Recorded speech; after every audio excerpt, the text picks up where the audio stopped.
আল্লাহ তাআলা বলছেন হাজি জাহান্নামুল্লাতী কুনতুম তুআদুন ইসলাউহা লিয়াওমা বিমা কুনতুম তাকফুরুন।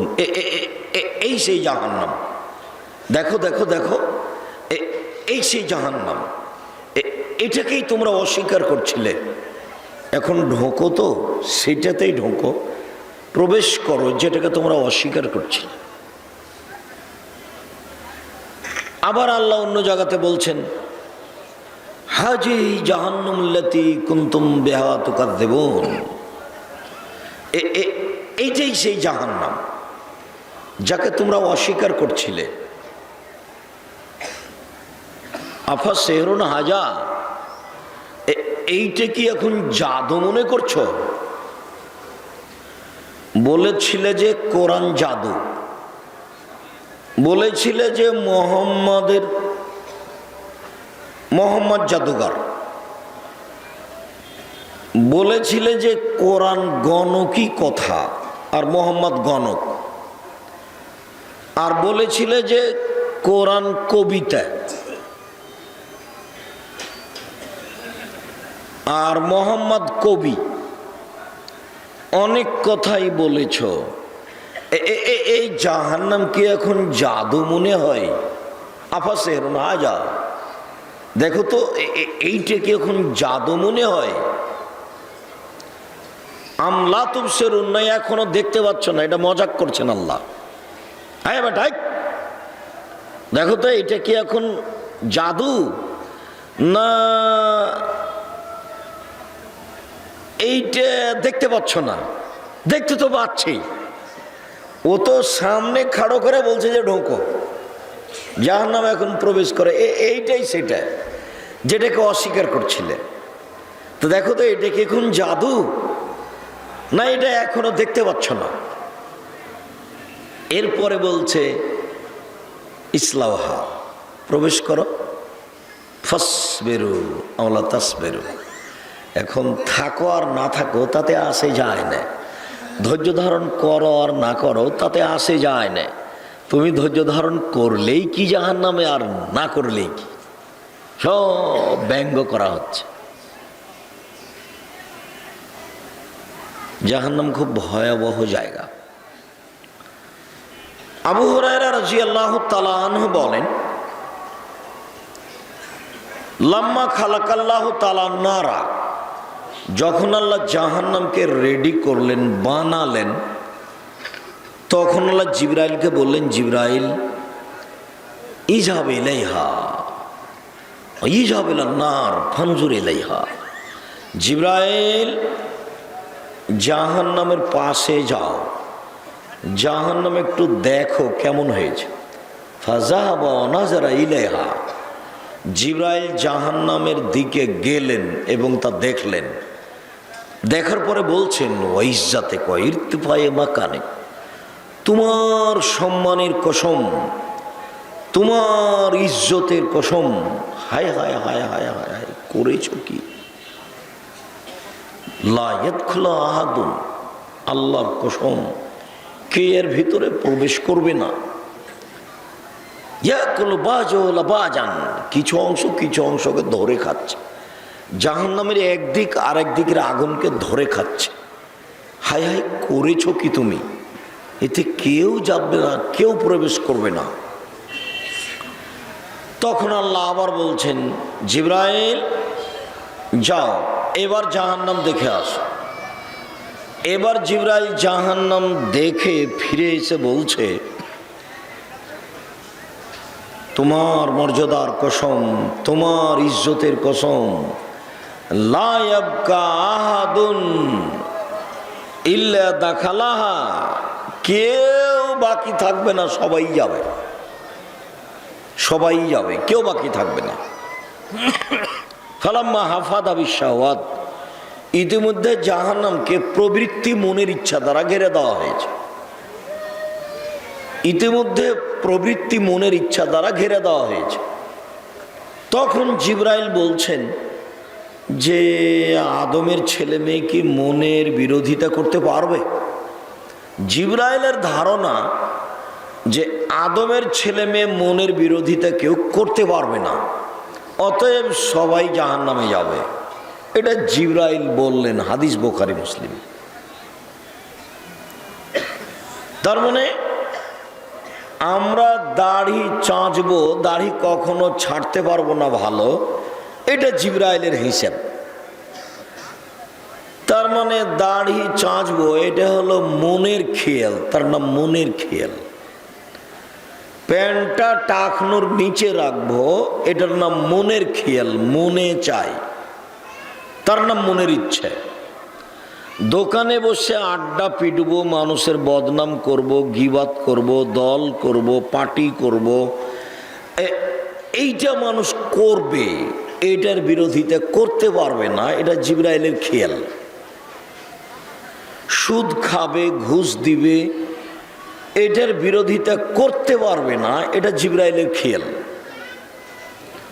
জিবরাইল খেয়াল করছেন, ধারণা করছেন যে আদমের ছেলে মেয়ে সব অশ্লীল কাজে লিপ্ত হবে, দোকানে বসে আড্ডা পিটবে, এর বিরোধিতা করতে পারবে না, অতএব সবাই জাহান্নামে যাবে।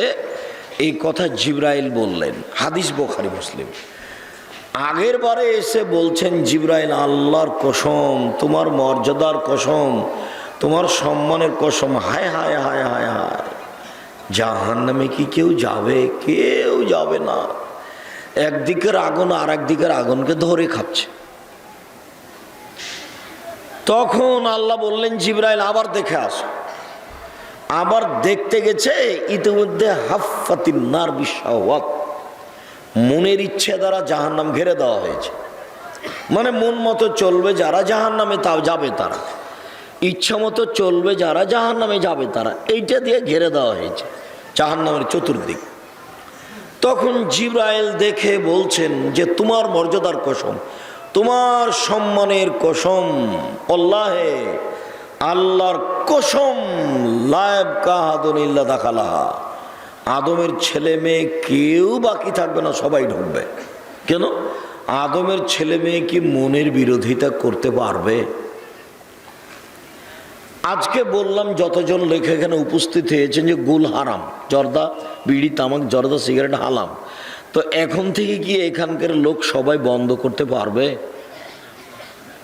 তো জিবরাইলের ধারণা এইটাই যে এরা বন্ধ করতে পারবে না, এরা জান্নাতে যাবে না, জাহান্নামে যাবে। ঠিক এরকমই এখানে যে মহিলাগুলি এসেছে, বসে গল্প করছে, কালকেও গল্প করেছে, আজকেও করছে, বাড়ির গল্প করছে। এখানে কত বেঢঙ্গা, স্বামী একটু কিছু বলে না, বাপে একটু কিছু বলে না, ক্লাস 10-এ পড়ে, এখন মাথায় কাপড় নেই, এখন এই অবস্থায় মাথায় কাপড় নেই, ক্লাস 10-এ পড়ে। ও যেদিন 8-এ উঠেছে সেদিন তার বিবাহের বয়স হয়েছে, বিবাহ হয়ে গেলে তার 2টা বাচ্চা হতো। 2 ছেলের মা এখন ক্লাস 10-এ পড়ে, মাথায় কাপড় নেই, বসে আছে। আবার আপনি বলছেন যে ওর বাপও আছে, অথচ আমি শতদিন বলেছি যে জন্ম দিতে পারলে বাপ হওয়া যায় না। ক্ষমতা, নীতির নাম বাপ, ক্ষমতার নাম বাপ। প্রসব করাতে পারলে মা হওয়া যায় না। পাগলিও বাচ্চা প্রসব করাতে পারে, পাগলিও বাচ্চাকে দুধ খাওয়াতে পারে, কিন্তু পাগলি বলতে পারে না যে আম্মু মাথায় কাপড় দাও, আম্মু এভাবে নগ্ন হয়ে চলো না, এটা পাগলি বলতে পারে না। পাগলি বাচ্চা প্রসব করাতে পারে, পাগলি বাচ্চা দুধও দিতে পারে বাচ্চাকে। এইখানে আপনাকে আমি একটা জাবের থেকে হাদিস শোনাচ্ছি। আচ্ছা, আপনারা দাঁড়িয়ে কেন? তাহলে কি ওখানে খড় বিছানো নেই, জায়গা নেই নাকি? এই ছেলেরাই, অযোগ্য ছেলেগুলি, এদের সহযোগিতা করতে পারো না? এনাদের বসার ব্যবস্থা করে দাও। আর যদি না থাকে তাহলে আমাকে বলো যে ওস্তাজি খড়ের জায়গার ব্যবস্থা নেই, ওরা দাঁড়িয়ে থাক, তাহলে আমার পক্ষে কোনো সমস্যা নেই। ব্যবস্থা আছে, ভালো খড় বিছানো আছে, তারপরে কেউ দাঁড়িয়ে থাকবে, এটা তো আমি চাইনি, কোনো সময় চাই না। আপনি এসেছেন, আপনাকে আমি অনেক ভালোবাসি, আপনি আমার দিনী ভাই, আপনি কিছুক্ষণ অপেক্ষা করুন, একটু বসে অপেক্ষা করুন, আপনার জন্য ভালো হবে, আমার জন্য ভালো হবে। আর আমি আপনার জন্য এসেছি। 3 দিন 4 দিন যাবৎ লোকটা গেল, আমি আসবো না, আমি প্রোগ্রাম না করেছি, ফেব্রুয়ারির 1 তারিখ থেকে সব প্রোগ্রাম বাতিল করেছি। আমি যতবার অনুরোধ করলাম যে যাব না, ততবার দেখছি কাল না পরশু 8-10 জন লোক নিয়ে চলে গেছে। যতজন লোক গেছিলেন অতজন লোক স্বেচ্ছাসেবক লাগবে না। তো তোমরা যে গেছিলে আমাকে দাদু, তোমরা কোথায়? অনেক গেছে এক গাড়ি। তো আমি বললাম যে আচ্ছা ঠিক আছে, আমি আপনাদের সামনে উপস্থিত হব ইনশাআল্লাহ। তা আমি চলে এসেছি। তো আমি এই যে এটা মাথায় কাপড় দিয়ে নাই, এটা আপনাকে আমি কষ্ট দিতে চাইনি। আমি বলতে চাচ্ছি যে আসলে বাপ যদি হন তো বাপ হওয়া ভালো, বাপের মতো হন। মা যদি হন তো মা হওয়া ভালো, মায়ের মতো হন। বেঢঙ্গা মা হয়েছেন কেন? যে ছেলে মেয়ের ঠিক মতো লালন পালন করতে পারে না, দেখবেন একটু মা কি জিনিস। জাবের বলছেন যে আমরা এক যুদ্ধ থেকে রাসূলের সাথে আসছিলাম, এখন মদিনায় ঢুকবো, এরকম সময় আল্লাহ রাসূল বলছেন সবাই এখানে অবস্থান করো, আমরা সকালে মদিনায় প্রবেশ করব। তো আমি জাবের বলছি আল্লাহর নবী, আমি নতুন বিবাহ করেছি, আমাকে বাড়ি যেতে দেন। তখন আল্লাহ রাসূল আমাকে বলছেন, জাবের তুমি নতুন বিবাহ করেছ, বিকরা নাম সাইয়্যিব, তো নতুন যে বিবাহ করেছ কুমারী মেয়ে বিবাহ করেছ না তালাক প্রাপ্তা মেয়ে বিবাহ করেছ? তখন জাবের বলছেন সাইয়্যিব, আল্লাহর নবী আমি তালাক প্রাপ্তা মেয়ে বিবাহ করেছি। ওর আগে বিবাহ হয়েছিল, ওর স্বামী ছেড়ে দিয়েছে, ওকে আমি বিবাহ করেছি। তখন আল্লাহর নবী বলছেন হাল্লা বিক্রান্ত বোকা, আরে তুমি একটা কুমারী মেয়ে কেন বিবাহ করলে না? তুমি তার সাথে খেলতে, ও তোমার সাথে খেলতো। আরে তুমি একটা অবিবাহিতা মেয়ে কেন বিবাহ করলে না? তুমি তার সাথে খেলতে, ও তোমার সাথে খেলতো। আল্লাহ রাসূল যা বললেন এদিক থাক। এখন দেখেন জাবের কি বলছে, এই ছেলে এই কথা ধরে রাখি, এটা তোমার মায়ের জন্য জরুরি, শুধু তোমার মাকেই বলছে। এখন তোমার বোনটা এখানে মাথায় কাপড় না দিয়ে বসে আছে, এটা তোমার মায়ের কারণে ঘটেছে। তোমার মা বাচ্চা প্রসব দিতে পারে, তবে ও মা হতে পারেনি, ও জানেই না মা কাকে বলে। এই ছেলে তোমার বাপ দায়ী, তোমার মা দায়ী, আমি দায়ী নাকি? রাসূল সাল্লাল্লাহু আলাইহি ওয়াসাল্লাম বলেছেন 3 শ্রেণীর মানুষ জাহান্নামে যাবে, তার মধ্যে তোমার বাপ আছে। এই কথা আমি বলিনি, এই কথা মুহাম্মদ সাল্লাল্লাহু আলাইহি ওয়াসাল্লাম বলেছেন, আমি একজন অনুবাদক। 3 শ্রেণীর মানুষ জাহান্নামে যাবে। আবার বলছেন এভাবে, সালাসাতুন লা তাদখুলুনাল জান্নাতা আবাদা, 3 শ্রেণীর মানুষ কখনো জান্নাতে যাবে না, এভাবে বলছে। আমি কি করি, আমি তো অনুবাদক, কখনো যাবে না। এক মধুমেনুল খামর, যারা নিয়মিত বিড়ি তামাক জর্দা সিগারেট গুল নেশাদার দ্রব্য খায় পান করে, তারা জান্নাতে যাবে না। আর কেউ যদি বলে আব্দুর রাজ্জাক সাহেব বিড়ি তামাক জর্দা সিগারেট গুল কি হারাম, এগুলো নেশাদার বস্তু, আপনি কিভাবে বলেন? কোথায় লেখা আছে বিড়ির কথা? তো কোরআন মাজিদে হাদিসে যদি তোমার বিড়ির কথা লেখা থাকে, বিড়ি সিগারেট জর্দা গুল ইয়াবা হিরোইন, তাহলে এইভাবে পৃথিবীতে যত মদ জাতীয় জিনিস আছে তাতে লিখতে তাহলে একটাতে কোরআন মাজিদ হয়ে যাবে গো।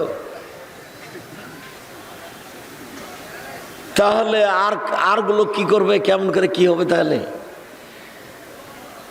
একটু বিবেচনা করেন, একটু বুদ্ধি নাই। দেখো তো একটা বাক্য আল্লাহ নবী কিভাবে বলছেন। আল্লাহ রাসূল বলছেন মাসকারা কাসিরুহু ফাকালিলুহু হারামুন, যে জিনিস বেশি খেলে বিবেকের কম হবে, ক্ষতি হবে, তার কমও হারাম।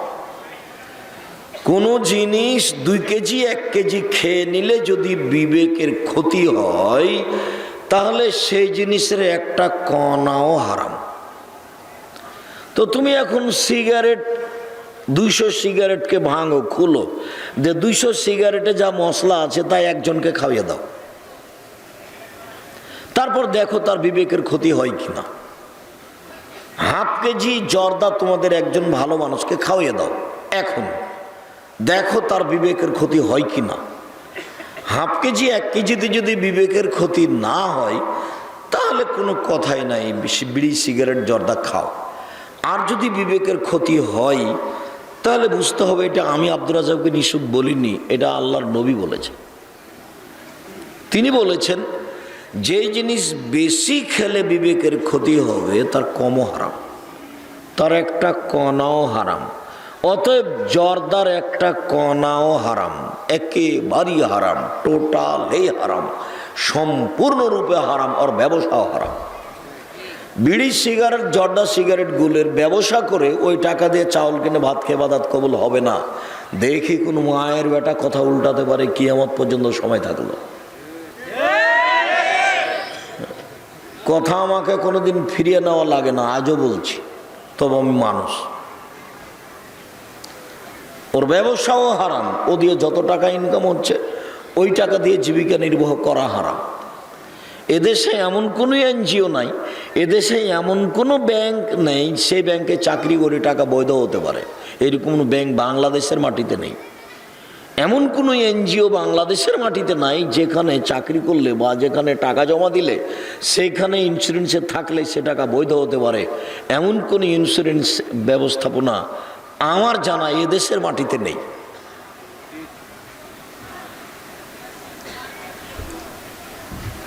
100% ওরা বলেছিল জিজিএন, ওই ডেস্টিনি কত বিরুদ্ধে যে আমার বললো, আমার পা কেটে নেবে, আমার মামলা করতে গেছে, কত কি। আমি বলছি, এ বেটা তুই যেদিন আমার জন্য একটা গাছ কিনে কেটে নিয়ে আসতে পারবি চট্টগ্রাম থেকে, সেদিন তোর ডেস্টিনি বৈধ বলবো। আর চট্টগ্রাম থেকে গাছটা কিনে নিয়ে আসা না কেটে নিয়ে আসার যাতায়াত খরচ আমি দেব, অন্তত এইটা পারবো ইনশাল্লাহ। কোথায় কোন ইন্স্যুরেন্স, সব হারাম।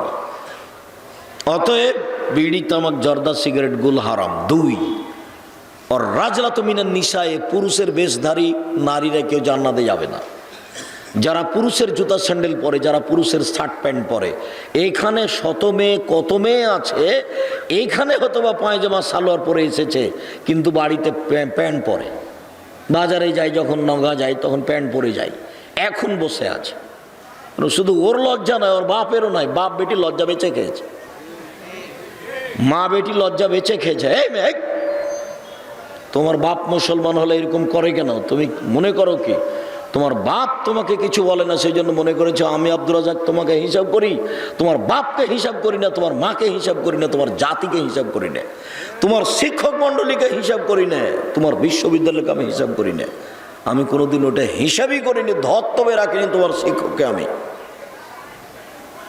তোমার বাপ মাকে আমি ধর্তব্যে রাখিনি, ও বাপ মাই নয়। রাসূল সাল্লাল্লাহু আলাইহি ওয়াসাল্লাম বলেছেন, মান ওয়ালাদাল্লাহু ওয়ালাদুন ফালিহসিন ইসমাহু, কারো ছেলে মেয়ে যদি জন্ম নেয় তাহলে সে যেন একটা সুন্দর নাম রাখে। ওয়াদাবাহু, সুন্দর যেন শিষ্টাচার শিখিয়ে দেয়। সুন্দর না রেখে তোমার নাম রত্না, বলো তোমার বাপ ভালো মানুষ। কে বলেছে? আমি বলছি তোমার বাপ ভালো মানুষ নয়, তোমার বাপ মানুষ অমানুষ। তোমার বাপ জিজ্ঞাসা করতে পারে না জাতিকে যে বেটির নাম কি রাখতে হবে? তোমার বাপ কি দেশ মেরে খেয়েছে? আলেম ওলামা মেরে খেয়েছে, যেতে পারো তুই যে কি নাম রাখতে হবে। তোমার নাম রত্না, কি শিখাতে পারে তোমার বাপ তোমাকে? কি শিখাতে পারে তোমার মা তোমাকে? নিজেকে মুসলমান মনে করো, নিজে মুসলমান মনে করো কেন? হিসাব পাও না কিভাবে চলতে হবে, খেতে হবে, থাকতে হবে। পুরুষের বেশধারী নারী জান্নাতে যাবে না। যারা পুরুষের জুতা স্যান্ডেল পরে, যারা পুরুষের শার্ট প্যান্ট পরে, যারা পুরুষের পোশাক পরে, যারা মাথার চুল ছোট করে, যারা সামনের চুল ছোট করে, এরা পুরুষের বেশধারী নারী, এরা জান্নাতে যাবে না। আমি বলিনি এই কথা, আমি একজন অনুবাদক। মুহাম্মদ সাল্লাল্লাহু আলাইহি ওয়াসাল্লাম এই কথা আজ থেকে 1450 বছর পূর্বে বলেছে। আর দায়ুস জান্নাতে যাবে না। দায়ুস কে? দায়ুস তোমার বাপ। তুমি মাথায় কাপড় দিয়ে না, তুমি হচ্ছে তোমার বাপই হচ্ছে দায়ুস, এটা তো আমি বলিনি। আল্লাহ রাসূল বলছে না দায়ুস আল ইউকিরফি আল খাবাস। দায়ুস হচ্ছে সেই যে তার বাড়িতে বেহায়াইর সুযোগ দিয়েছে। দায়ুস হচ্ছে সেই যে তার বাড়িতে বেহায়াইর সুযোগ দিয়েছে। তোমার বাপ কখনো জান্নাতে যাবে না। তাহাজ্জুদ পড়লে, হজ করলে, চিল্লা দিতে গেছে লন্ডন, চিল্লাই গেছে। বেটি ঢাকা বিশ্ববিদ্যালয়ে পড়ে, মদখোরের সাথে গল্প করে, আর মদখোর ওর বেটির উরু রানের উপরে মাথা রেখে ঘুমিয়ে থাকে, আর বাপ চিল্লা দিতে গেছে লন্ডন। ধর্ম এরকম পাগল হয়ে গেছে। ধর্ম কি হয়ে গেছে? পাগল হয়ে গেছে। আর চট্টগ্রাম আর সিলেট এমন একটা ব্যাপার যে উকিল বাপই নাকি বাপ। সেদিন থেকে এখন বাপের সাথে আর কোনো যোগাযোগ নেই। উকিল বাপ যাবে বেটির বাড়ি, ওই বেটি আবার উকিল বাপের বাড়ি আসবে, ও নাকি বেটি হয়ে গেছে। কিভাবে কি বাজে হইলো, পাগল হয়ে গেছে ধর্ম। বিবাহতে উকিল বাপ লাগে, উকিল বাপই হারাম। উকিল বাপ শব্দ বিবাহতে হারাম। যেমন আমি বলেছি যে ওই কাজীর খাতাতে 4 জন সাক্ষীর কথা আছে, 4 জন সাক্ষী। আরে 4 জন সাক্ষী লাগে জেনা প্রমাণ করতে, তো বিবাহ প্রমাণ করতে 4 জন সাক্ষী লাগবে। তার মানে কি উনি বলতে চাচ্ছেন, বা এদেশের নিয়ম কি বলতে চাচ্ছে যে বিবাহ জেনা? উনি 4 জন সাক্ষী লিখবেন কেন? কাজীর ওই খাতা টয়লেট পেপার হিসাবে ব্যবহারের যোগ্যতা রাখে না। শুনুন, 3 শ্রেণীর মানুষ জান্নাতে যাবে না। এই ছেলে, তুমিও রেডি হও। জাবের এখন কি বলছেন এটা মনে রেখো। উপস্থিত বৈঠকের মুসলিম বোন, আপনাকে আমি কষ্ট দিতে আসিনি। আমি যেটা বলছি সেটা বাস্তব আপনাকে বলছি। জাবের বলছেন, আল্লাহর নবী আমার বাপ উহুদের যুদ্ধে শহীদ হয়েছেন 6 জন মেয়ে রেখে, আমার 6 জন বোন আছে। আল্লাহর নবী আমার বাপ ইন্তেকাল করেছেন, শহীদ হয়েছেন 6 জন মেয়ে রেখে, আমার 6 জন বোন আছে। তো আমি আমার বোনদের বয়সের মেয়েকে বিবাহ করতে চাইনি। না না না না না, আমার বোনদের বয়সের মেয়েকে আমি বিবাহ করব না। 4টা কারণে। এক, লেতুয়াত দেওয়া হন না, আমার বউ যেন আমার বোনদেরকে শিষ্টাচার শেখাতে পারে। তার মানে তোমার মা তোমাকে আর তোমার বোনকে কি শিখাবে? শিষ্টাচার শিখাবে। 1। 2, বলে তুয়াল্লেমা হন না, আমার বউ যেন আমার বোনদেরকে বিদ্যা শিখাতে পারে। 3, বলে তুরাজ্জেলা হন না, আমার বউ যেন আমার বোনদের মাথার চুল চিরুনি করে দিতে পারে। 4, আমার বউ যেন আমার বোনদের উপরে সবসময় পাহারা দিতে পারে। মা হলো মেয়েদের জন্য পাহারাদার। আমি বুঝাতে পারলাম না, হাদিস বুখারী মুসলিম। মা মেয়েদের জন্য কি? পাহারাদার। সব সময় চোখের উপরে। খালেদা কোথায়? এই কালকে যে 1টার সময় স্কুল থেকে এসেছিলে, আজকে 1:20 হলো কেন? 20 মিনিট খুঁজে বের করতে হবে মাকে। মা পাহারাদার। গত রাত্রে ছেলে এশার সালাত আদায় করে এসেছিল 9টার সময়, আজকে 9:20। তো আপনার মা, আপনার কথাই বলছি, এই ছেলে তোমার কথাই বলছি, তোমার মা এশার সালাত আদায় করে সুন্নাত পড়তে যাবে, আল্লাহু আকবার বলতে যাচ্ছে, তখন তুমি দরজায় বলছো আসসালামু আলাইকুম। তোমার মার সুন্নাত পড়তে পাবে না। সুন্নাত বাদ দিয়ে তোমাকে বলবে আব্বু। জি আম্মু বলেন। আব্বু কাল তো 9টার সময়তে এসেছিল আব্বু, আজকে 9:20 হলো, 20 মিনিট কোথায় গেল আব্বু? তোমার মায়ের সুন্নাত পড়া সুন্নাত, আর এই 20 মিনিট খুঁজে বের করা ফরজ। আমি মনে হয় বুঝাতে পারলাম না। আবার বলবো, আবার বলি, আপনার ছেলেটা কালকের এশার নামাজ পড়ে কয়টার দিকে এসেছিল? 9টায়।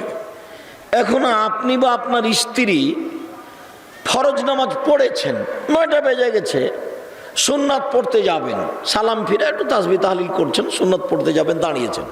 ইতিমধ্যে ছেলেটা দরজায় এসে সালাম দিল, কিন্তু আজকে কয়টার দিকে সালাম দিয়েছে? 9:20-এ।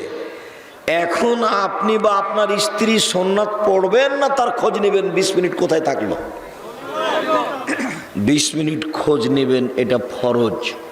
আর যে সুন্নাত পড়বেন এটা হলো সুন্নাত। বুঝাতে পারিনি? এরই নাম মা হলো পাহারাদার। মা শিষ্টাচার শিখাবে। আরে মাই তো শিষ্টাচার জানে না। মা কত বেঢঙ্গা বেয়াদব মহিলা। মা তার ছেলেকে চুপাচ্ছে ওই মোবাইলের দিয়ে, কার্টন দিয়ে। কার্টন ধরে আছে, দেখো নি তোমাদের চোখে পড়ে না? আব্দুর রাজ্জাক সাহেব, আমাদের চোখে পড়া মানে কি? আমার মাকে দেখছি যে কার্টুন দেখিয়ে ছেলেকে কি করছে। তো আল্লাহ কি তোমার মায়ের দুধকে নষ্ট করে দিয়েছে? এই বোকা ছেলে, বাচ্চাকে চুপ হতে হয় কি দিয়ে? দুধ দিয়ে। মা বাচ্চাকে এতদিন যাবৎ কি দিয়ে চুপালো? তোমার বাচ্চারা তো 10-12 ভাই বোন, তোমার মায়ের 12-14টা ছেলে মেয়ে। তোমার মা, তোমার বাপ চাচারা 12-14 ভাই বোন, তোমার দাদির সবকে তোমার দাদি কি কার্টুন দেখিয়ে চুপিয়েছে না দুধ খাইয়ে চুপিয়েছে? দুধ খাইয়ে চুপিয়েছে। তো তোমার মার একটাই বাচ্চা, তো কত খাওয়ার ব্যবস্থা, তবুও কেন ও কার্টুন দেখাচ্ছে? কোন বেঢঙ্গা মহিলা ও? মানুষ কার্টুন দেখিয়ে বাচ্চাকে চুপাচ্ছে। আশ্চর্য কথা। কিসের শিষ্টাচার? কিসের শিষ্টাচার? শিষ্টাচার কি জিনিস? তোমার মা পেশাব পায়খানায় জানে না। তোমার নানা তোমার মায়ের বিবাহ দিয়েছে, স্বামীর কাছে গেছে, তাই বাচ্চা হয়ে গেছে। তোমার মা মাই নয়, ও মা হতে পারেনি। শিষ্টাচার শিখাবে। এক, আমার বউ আমার বোনদেরকে শিষ্টাচার শিখাবে। 2, আমার বউ আমার বোনদেরকে বিদ্যা শিখাবে। 3, আমার বউ আমার বোনদের মাথার চুল চিরুনি করে দিবে। 4, আমার বউ আমার বোনদের উপরে পাহারাদার হিসাবে থাকবে। এই জন্য আমি আমার বোনদের বয়সের মেয়েকে বিবাহ করিনি, আমি একটু বেশি বয়সের মেয়ে বিবাহ করেছি। আমি কি বুঝাতে পেরেছি? জাবেরের কয়জন বউ? এক হাদিসে এসেছে 9 জন, একটাতে এসেছে 8 জন, একটাতে এসেছে 7 জন। সব হাদিসগুলি বুখারী মুসলিম। একটাতে 6 জন এসেছে। তো এই এতগুলো ছেলে মেয়ে রেখে তার বাপ কি হয়েছে? শহীদ হয়ে গেছে।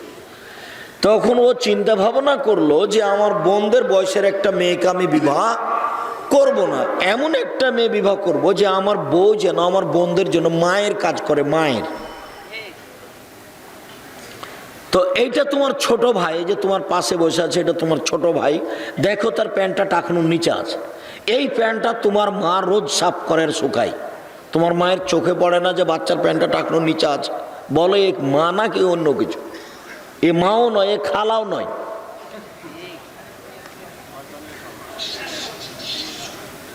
আজকে বাচ্চা রেখেছে জামিয়া সালাফিয়ার ডাঙ্গি পড়ায়, পরের দিনে ওর মা আবার এসেছে।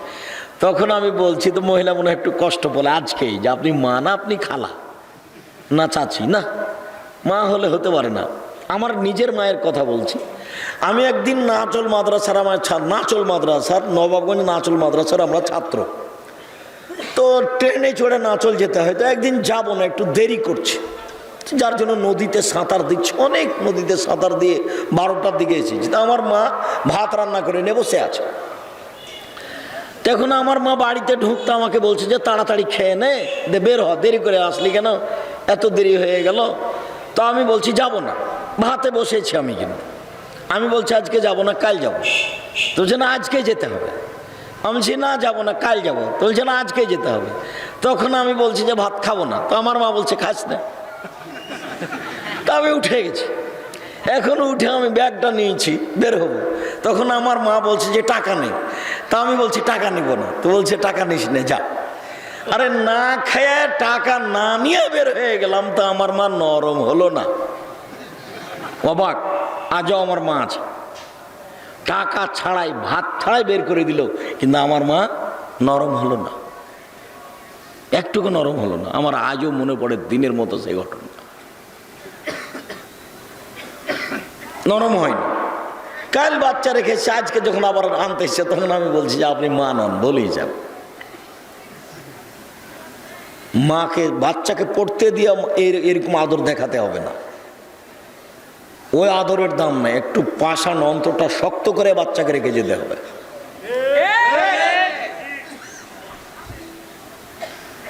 সম্মানিত দিনী ভাই বোন,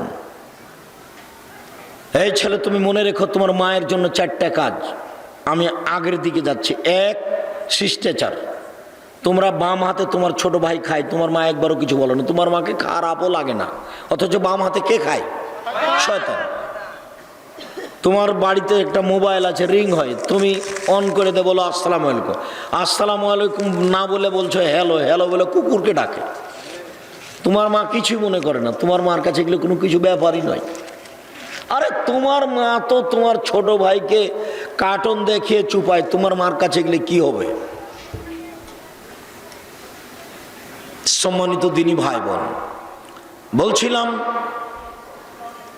জাহান্নাম, এই তো সে জাহান্নাম যে জাহান্নামকে অস্বীকার করছিলে। এইটা কি জাদু? না, দেখতে পাচ্ছ না জাহান্নাম এখনো? আল্লাহ বলছেন এভাবে, মানে মজাক করছেন, মানে ব্যঙ্গ করছেন। হ্যাঁ বেটা অস্বীকার করছিলে, ঢোকো এখন জাহান্নামে। কি এটা জাদু নাকি? না এখনো দেখতে পাচ্ছ না, ঢোকো। ধৈর্য ধারণ করার না করো, করলেই কি আর না করলে কি। ইন্না জাহান্নামা কানাত মিরসাদা, নিশ্চয় জাহান্নাম তোমাকে ধরার জন্য উঁত পেতে বসে আছে, একবারে শত্রু প্রস্তুত হয়ে আছে। আল্লাহ তাআলা বলছেন ফাআন্নামান সাকুলাত মাযিনুহু ফাউম্মুহু হাবিয়া ওয়া মান খাফফাত মাযিনুহু ফাউম্মুহু হাবিয়া। যার নেকির পাল্লা হালকা হবে, পাপের পাল্লা ভারী হবে, তার থাকার জায়গা হবে হাবিয়া। অমাদ রাখা মাহিয়া। মোহাম্মদ সাল্লাল্লাহু আলাইহি ওয়াসাল্লাম বলতে পারেন এই হাবিয়া নামক জাহান্নামটি কি? আপনার কি জানা আছে হাবিয়া নামক জাহান্নামের পরিচয়? আমি বলি নারুন হামিয়া, তা হচ্ছে জ্বলন্ত উত্তপ্ত আগুন। জাহান্নাম বলতে জ্বলন্ত উত্তপ্ত আগুনের নাম জাহান্নাম। আল্লাহ তাআলা বলেন কাল্লা ইউনবাজান্না ফিলহু তামা, কখনো নহে, অবশ্য অবশ্য তাকে চূর্ণ বিচূর্ণকারী হোতামা নামক জাহান্নামে নিক্ষেপ করা হবে। অমাদ্রাকা মাল হোতামা। মুহাম্মদ সাল্লাল্লাহু আলাইহি ওয়াসাল্লাম আপনি কি বলতে পারেন চূর্ণ বিচূর্ণকারী হোতামা নামক জাহান্নামটি কি? আপনার কি পরিচয় জানা আছে? নারুন হামিয়া, তা হচ্ছে জ্বলন্ত উত্তপ্ত আগুন। বাচ্চা, ওই বাচ্চাটা আপনার সামনে দিয়ে উঠে যায় কি করে? এত ব্যস্ততা বেড়ে গেল, পেশাব পায়খানা লাগলো, কিছুক্ষণ থামতে হবে। জজ কোর্টও হয় না, মারা যায়নি, হাইকোর্টও মারা যায়নি। কাজ দেখায়েন না দয়া করে, আমি তাড়াহুড়া করছি বক্তব্য শেষ করার জন্য, কাজে আপনি ব্যস্ততা দেখায়েন না আমাকে।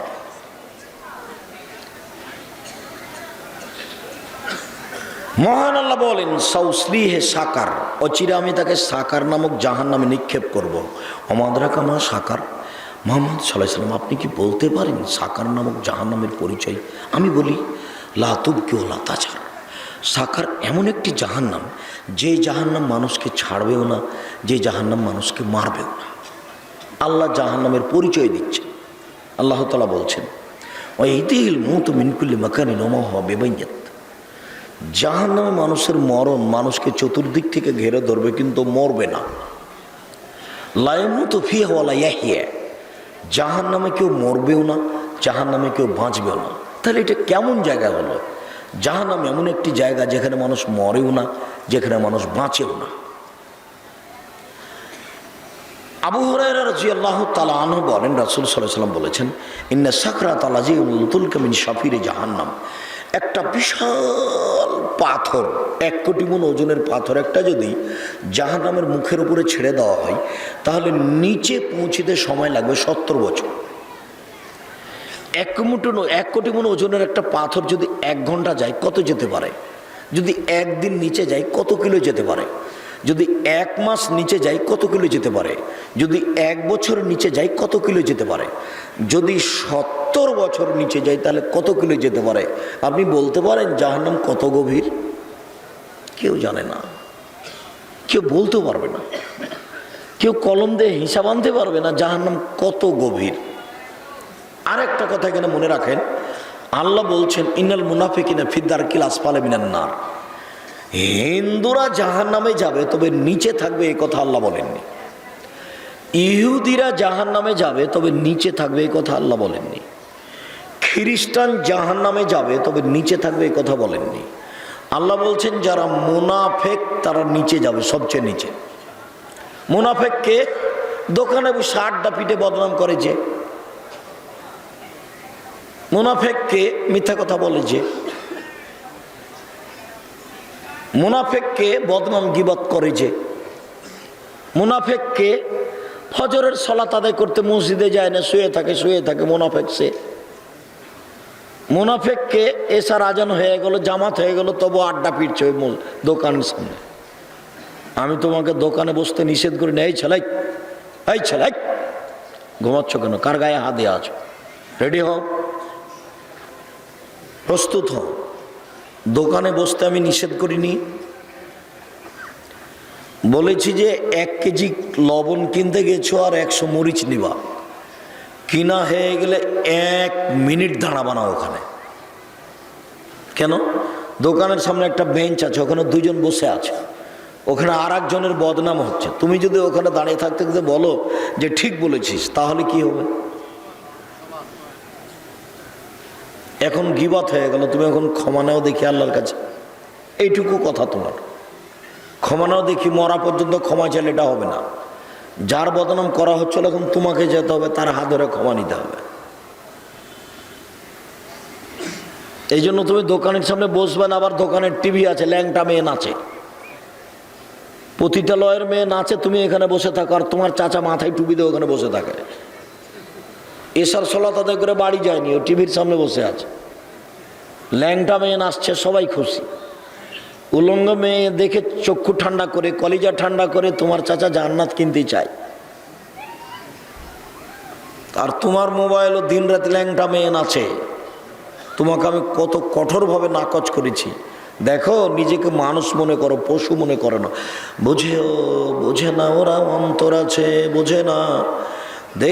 দেখে না ওরা চক্ষু আছে, দেখে না। শোনে না ওরা কান আছে, শোনে না। উলাইকা কালানাম, তারা পশু প্রাণীর মতো, তারা গরু ছাগলের মতো, তারা কুকুর শ্রীগালের মতো। বাল হাজাল, বরং তার চেয়ে খারাপ। নিজেকে কুকুর শ্রীগাল মনে করিয়েন না, মানুষ মনে করিয়েন। ওরা কুকুর শ্রীগালের চেয়ে খারাপ। আব্দুর রাজ্জাক সাহেব, কুকুর শ্রীগালের চেয়ে খারাপ কে? কুকুর শ্রীগালের চেয়ে খারাপ তোমার বাপ। দেখেন, আপনাকে অনেক ভালোবাসি, আমার বাপ কুকুর শ্রীগালের চেয়ে খারাপ, এ কথা বললে খুব কষ্ট পাই। আমি তোমার বাপকে কুকুর শ্রীগাল বলতে চাইনি, আমি এটা বলতে চাই না। তো তোমাদের বাড়ি হলো নওগাঁ গাংজুয়ার গ্রামে। তো তোমার দাদা মরা 10 বছর হলো। এই ছেলে, তোমার দাদা মরা কতদিন হলো? 10 বছর হলো। তো যে জমি 5 বিঘা রেখে গেছে তোমার দাদা, এই জমির ভাগ তোমার বাপ সকালে নিবে আর তোমার ফুফু বিকেলে নিবে, এরকম না একসাথে নিবে? তো 10 বছর হলো মরা, কই তোমার বাপ যে তোমার ফুফুকে জমি দেয়নি? তোমার বাপ কুকুর শ্রীগালের চেয়ে খারাপ যদি আমি প্রমাণ করতে না পারি, তা আমি বক্তব্য দিব না। তোমার বাপকে কালকে বলিও যে আব্বা, ভাগ্য নিয়ে এসেছি, ভাগ্য ছেড়ে আসেনি, ভাগ্য আমার সাথে আছে। ভাগ্যে যদি জমিদারি থাকে, আব্বা তো জমিদারি করেই খাবো। আর ভাগ্যে যদি ভিক্ষে চাওয়া থাকে, তো ভিক্ষে চেয়ে খাবো, ফুফুর জমি খাবো না। আপনি আজকে সন্ধ্যা হতে হতে ফুফুর জমি ফিরিয়ে দেন। ফুফুর জমি খেয়ে জীবিকা নির্বাহ করব, এই ভাগ্য নিয়ে আমি আসিনি। প্রয়োজন আমি ভিক্ষে চেয়ে খাবো, তবে ফুফুর জমি খাবো না। এটা তোমার বাপকে বলতে পারবে না? তোমার বাপের আরো স্বভাব একটা বলি, তোমার বাপের স্বভাব কত খারাপ। তোমার ফুফু যখন জমির কথা বলেছে তোমার বাপকে, তখন তোমার বাপ চিলে উঠে বলেছে, হ্যাঁ জমি নিয়ে যা, তাহলে আর কোনোদিন আসিস না, আর আসবি না এই বাড়িতে। এটা তো বগুড়ার পাশে। নওগাঁ মানে কার পাশে? বগুড়ার পাশে। বগুড়া মানে কোনোদিনই দিবে না বোনকে জমি। মানে জমি নেওয়া মানে কি, বোন ভাই থেকে কি হয়ে গেল? পৃথক হয়ে গেল, আর কোনোদিন আসতে পাবে না। ওটা নীতি হয়ে গেছে। তো বগুড়ার সাথে লেগে আছে এটা নওগাঁ, তো মানে এরকম ওর বাতাস তো লাগে। আব্দুর রাজ্জাক সাহেব, সবাই কি বগুড়াতে এরকম? আমি তা বলি না, আমার অভিজ্ঞতার ভিত্তিতে বলছি। সম্মানিত দিনী ভাই বোন, 24 ঘন্টার মধ্যে তোমার বাপকে বলিও জমি ফেরত দিবে তোমার ফুফুকে। এখানে আছে কেন? একদিনে একসঙ্গে রাখতে পারে না। হ্যাঁ বেটা, তোমার বাপ জমি সকালে নিয়েছে, তোমার ফুফুও সকালে নিবে। ওটা তোমার দাদার বেটা তোমার বাপ, আর তোমার ফুফু তোমার দাদার বেটি। জমিকে 1 ঘন্টা পরে ভাগ নেবে না একসাথে নেবে? একসাথে নেবে। 1 মিনিট আগে পিছের কোনো সুযোগ নাই। 10 বছরেও তোমার দাদা মরা, তোমার বাপকে যদি আমি কুকুর সিরিয়াল প্রমাণ করতে না পারি, বেটা আমি বক্তব্যই দেবো না।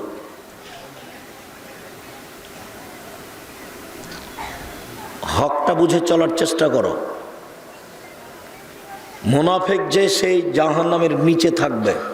দোকানে আড্ডা পিটো না, জাহান্নামের নিচে যেতে হবে। মুনাফিকই করো না। আজান হওয়ার সাথে সাথে এশার সালাত আদায় করতে যাবে। এশার সালাতে যেতে পারে না যে সেই মুনাফিক। ফজরের সালাতে যেতে পারে না যে ল্যাব গায়ে দিয়ে শুয়ে থেকে যায় সেই মুনাফিক। আমি বলিনি এ কথা, কে বলেছেন? মুহাম্মদ সাল্লাল্লাহু আলাইহি ওয়াসাল্লাম বলেছেন। আমার বলার কি আছে এত কঠিন কথা? আমি এত কঠিন করে বলার সাহস পাবো কোথায়? রাসূল সাল্লাল্লাহু আলাইহি সাল্লাম বলেন, ইন্না গিলজা জিলদেহি ইসনানি আরবাউনা জেরা, একজন জাহান্নামীর গায়ের চামড়া 42 হাত মোটা। একজন জাহান্নামীর গায়ের চামড়া কত মোটা? 42 হাত মোটা। ওয়াইন্না জিরসাহু মিসলু উহুদিন, একজন জাহান্নামীর দাঁত হলো উহুদ পাহাড়ের সমান বড়। উহুদ পাহাড় হলো 8 কিলোমিটার লম্বা আর 4 কিলোমিটার প্রশস্ত। আল্লাহ তাআলা বলছেন, কালেহুন, যখন মুখমণ্ডল থেকে গোশতখান সরে যাবে, জাহান্নামের গরম পানি মুখে দেওয়ার সাথে সাথে মুখ থেকে যা চামড়া গোশত আছে সব ঝরে যাবে শরীর থেকে। তখন এই বিশাল 8 কিলোমিটার লম্বা দাঁত থাকবে, এভাবে লম্বা হয়ে, মুখে গোশত নাই। এটা হলো বিভৎস আকৃতি। কি দিয়ে আমি তোমাকে আকৃতির কথা বুঝাই? এ কথা আল্লাহ বলছে। খুব ভয়াবহ বিভৎস আকৃতি। রাসূল সাল্লাল্লাহু আলাইহি ওয়াসাল্লাম বলেন, অন্য ফাকুজু মিসলু বাইজা, একজন জাহান্নামের উরু রান হলো 39 কিলোমিটার লম্বা, বাইজা পাহাড়ের সমান। দাঁত কত লম্বা? 8 কিলো। রান উরু কত লম্বা? 39 কিলোমিটার। 39 কিলোমিটার। 3 নয়, 3 আর 9, 3 নয়, 39 কিলোমিটার একজন মানুষের উরু এলানটা। অবাইনা মানকে বাইল কাফের সালাসাদাম রাকিবুল মুসরে, একজন জাহান্নামীর ডান কাঁধ থেকে বাম কাঁধের ব্যবধান একটা দ্রুতগামী ঘোড়ার 3 দিন 3 রাতের পথ। অথবা এই কানের লতি থেকে এই কাঁধ পর্যন্ত ব্যবধান 3 দিন 3 রাতের পথ। অন্য মাজলিস মিন জাহান্নাম বাইনা মক্কা ওয়াল মদিনা, একজন জাহান্নামীর বসার জায়গা হলো 450 কিলোমিটার। একজন জাহান্নামীর বসার জায়গা যদি 450 কিলোমিটার হয়, আর প্রতি 1999 জন লোক যদি জাহান্নামে যায়, প্রতি 1999 জন লোক যদি জাহান্নামে যায়, তাহলে পৃথিবীর জন্ম থেকে যত মানুষ এসেছে, যত মানুষ আছে, যত মানুষ আসবে, এতগুলো মানুষের যদি 1999 লোক জাহান্নামে যায়, তাহলে কত মানুষ জাহান্নামে যাবে? জাহান্নাম কত বড়! আল্লাহর নবী বলছেন, সমস্ত মানুষ আর সমস্ত জিন যদি একসাথে জাহান্নামে ঢোকে, তো দরজাতে ঢুকতে অসুবিধা হবে না। এ কথা মুহাম্মদ সাল্লাল্লাহু আলাইহি ওয়াসাল্লাম বলেন। জাহান্নামকে টেনে বিচারের মাঠে নিয়ে যাওয়া হবে। ইজা ইয়াউমুল কিয়ামা জাহান্নাম, জাহান্নামকে টেনে হেঁচড়ে বিচারের মাঠে নিয়ে যাওয়া হবে। জাহান্নাম কথা বলতে পারে, অবাক। জাহান্নাম কথা বলতে পারে। লা ইয়াজালু তুলকা ফিন্নার ওয়া তাকুলু হাল মিন মাজিদ, জাহান্নামে মানুষকে দেওয়া হবে আর জাহান্নামকে বলা হবে, হালিম তালা, তুমি কি পূর্ণ? জাহান্নাম তুমি কি পূর্ণ? জাহান্নাম তুমি কি পূর্ণ? তখন জাহান্নাম বলবে, হালমিম মাজিদ, আর কি কিছু আছে? এই কথা বলবে। যেমন জাহান্নাম বলবে আর কি কিছু আছে, ফাওয়াজা কাদাম রব্বুল ইজ্জতে, তখন আল্লাহ তাআলা তার পাটাকে জাহান্নামে ঢুকিয়ে দিবেন। ফায়ানজাবি বাজান, তখন জাহান্নামে কিছু অংশের মধ্যে ঢুকে আঁটো সাঁটো লেগে চিপে এভাবে আঁটো সাঁটো হয়ে যাবে। আর জাহান্নাম বলবে, কত কত কত, যথেষ্ট যথেষ্ট যথেষ্ট। এই ছেলে, তোমার মৌলানা সাহেব বলেছেন ঠনঠনিয়া থেকে এসে বগুড়া, যে আল্লাহ নিরাকার। আল্লাহ কি? নিরাকার। তো আল্লাহ যে পা ঢুকিয়ে দিলেন তখন জাহান্নাম যে ভর্তি হয়ে গেল গো। তো নিরাকার হলে ভর্তি হবে কি দিয়ে?